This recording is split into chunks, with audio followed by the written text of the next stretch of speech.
So you're a salesperson in a very complicated sale. You're talking to very smart folks, probably MDs, PhDs, technicians with a lot of education and experience, complex applications, life and death potential products, and you're told you've got to sell a gazillion of whatever it is you're selling. Well, I've been in your shoes, although I have to say that selling today versus in my day is a bit different.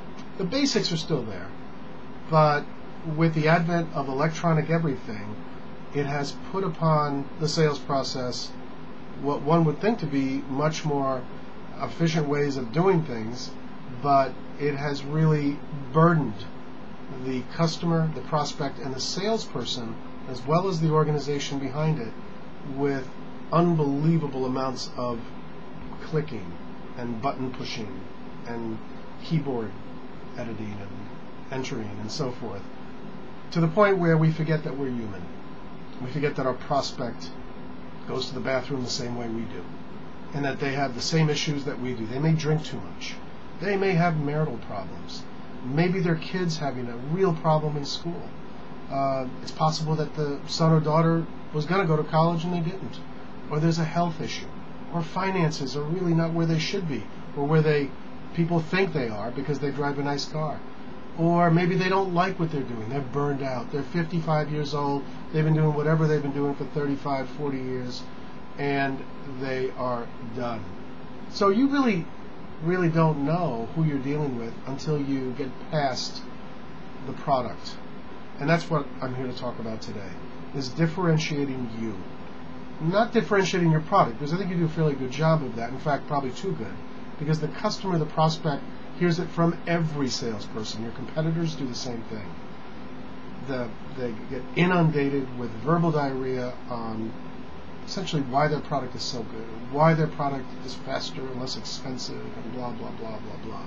To the point where that prospect isn't going to talk to you unless they like you. Cool concept.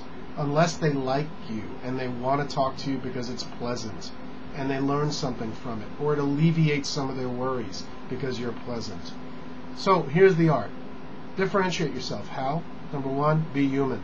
Send them a greeting card. Whoa, how crazy is that? That's too retro. I'd rather text them. Send them a greeting card. That's number one.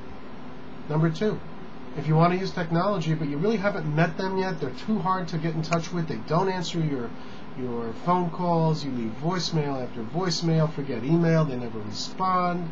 The only place you're going to be able to meet them is if you bump into them somehow, because they won't set up an appointment with you. Send them a video email.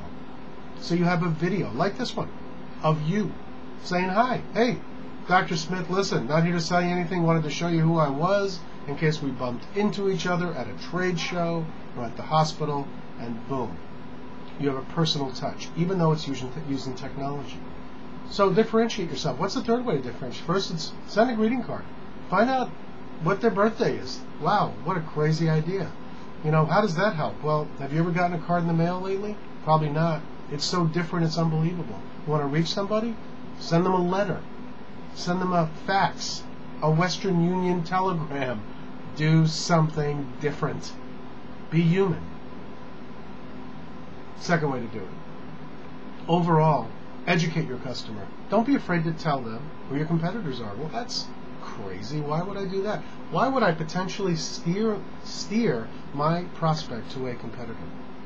Well, a couple of things to keep in mind there. Number one, they'll go there anyway. If they're serious about your box, especially something that's really expensive, they're going to do a search. And they're going to try to come up with competitors. Let's say they really want to buy your stuff. And their boss says, well, who else is doing this? They're going to say, well, it's company A, company B, company C. They have to figure out a way to justify buying your box. Why? Because you're human. You've showed them that you're likable. You're there for them. You're going to be there for them long term. They believe you. All the other competitors, all they do is throw PDF documents on them about the technical specs. Well, help them along. Give them all that information so that they're an educated prospect. Tell them that company A and company B and company C exist. They're all good companies. Here's the reason why, your product is probably a little bit better. Here's what they do well. Here's what they don't do so well. Now, if you've developed a relationship, they're going to trust you. And trust me, I've done this so many times and it works beautifully. I mean, you don't do this right off the bat when they don't know you, but build a little relationship first. Build a little runway before you take off with them, and then they'll trust you.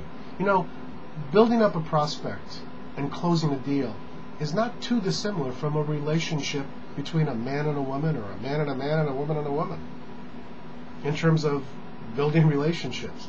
So use what you know already in that world, assuming you're any good at it, and learn how to use it, building trust and relationship in a business world as well. So hopefully this was helpful. Do something human. Educate your customer.